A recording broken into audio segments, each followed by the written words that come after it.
Westfield High School in Chantilly, Virginia, DMV Stream prevents a Group 6A North Regional matchup between the South Lakes Seahawks out of Conference 6 and the Westfield Bulldogs from Conference 5.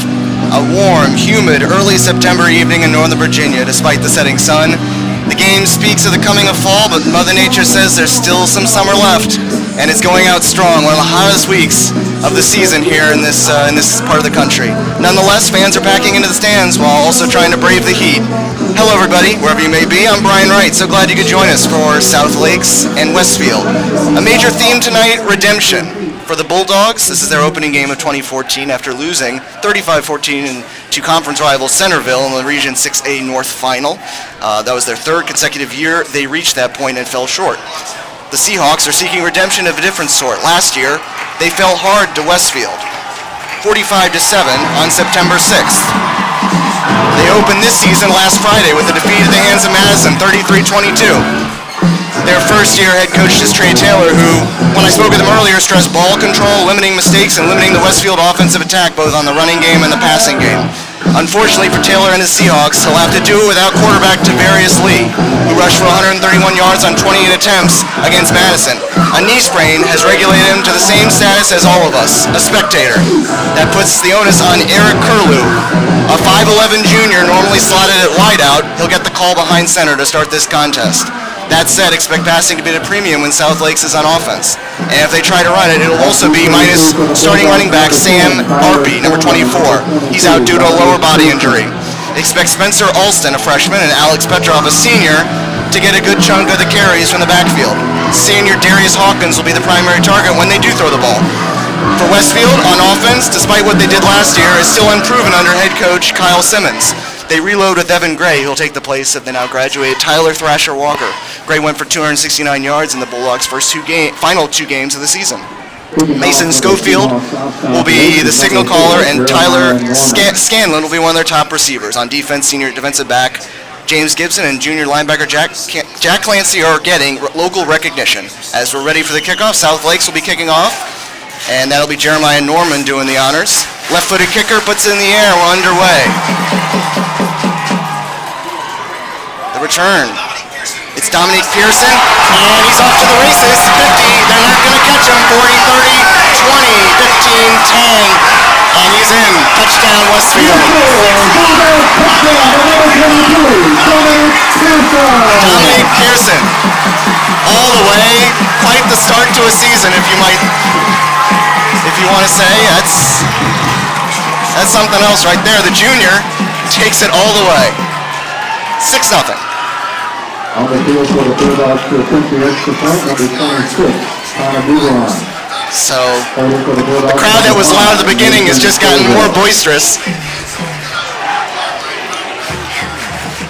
On for the extra point, Connor Boveron, the senior.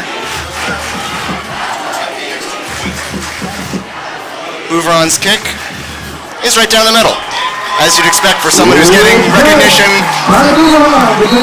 locally. 7-0, 11:45 to go in the first period. South Lakes has been put in an early hole. So we talked at the start about Westfield trying to get some redemption from what happened last year and what's happened the previous 3 years, despite all the success they've had since becoming a school. And right out of the gate, a long touchdown on a kickoff return, the first play of the season, goes for a touchdown. So we didn't get to see the Westfield offense that's been highly touted not only by the papers but also by South Lakes head coach Trey Taylor. Number 2 for the South Lakes Seahawks, number 1, Eric Curlew. Number 15, Darius Hawkins. So Eric Curlew back for the Seahawks, along with number 15, Darius Hawkins, who will play a major role at wide receiver.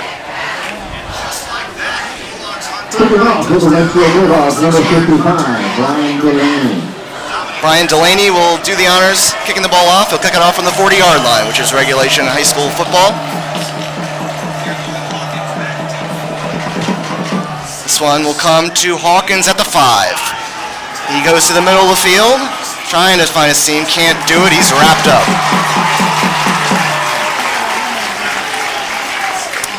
The Running the football for the Seahawks, number 15, Darius Offense. So at the 20 is where South Lakes will start on offense.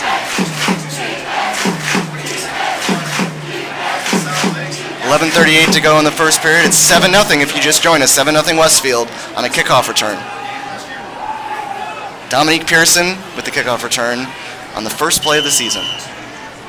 And now South Lakes on offense. From the shotgun, it's Curlew.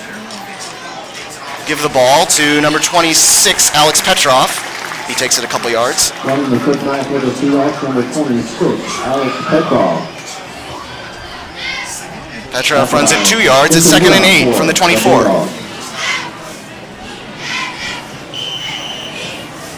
As we said, minus Tavarius Lee, their quarterback, who had a pretty good game against Madison. Obviously, of course, it was in a losing effort, but they're going to certainly miss him, and it may become more apparent as this game goes on. Again from the shotgun. Fakes it. This is Curlew, but there's a flag on the play. He was going to run to the right, to his right, and South Lake's going from right to left on your computer screen.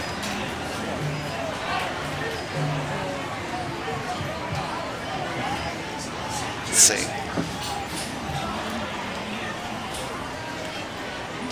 Waiting the penalty here. It's a false start on the Seahawks. They go back 5 yards. Seahawks dressed in white with a helmet similar to that of the Seattle football team in the NFL. Westfield, black uniforms with the gold helmet and the W on their helmet similar to what you would see for the Wisconsin Badgers.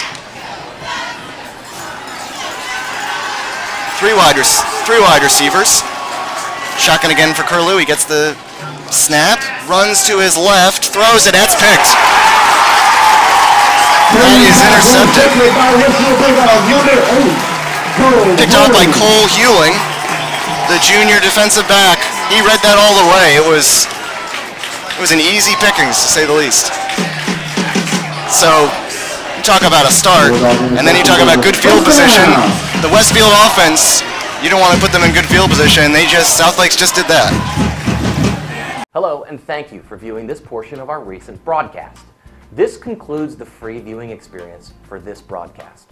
If you're interested in viewing the remainder of this broadcast, you can simply click the Add to Cart button below this video, where it says Download a Copy. You can also purchase a DVD of this broadcast, which will be viewable on computers and televisions.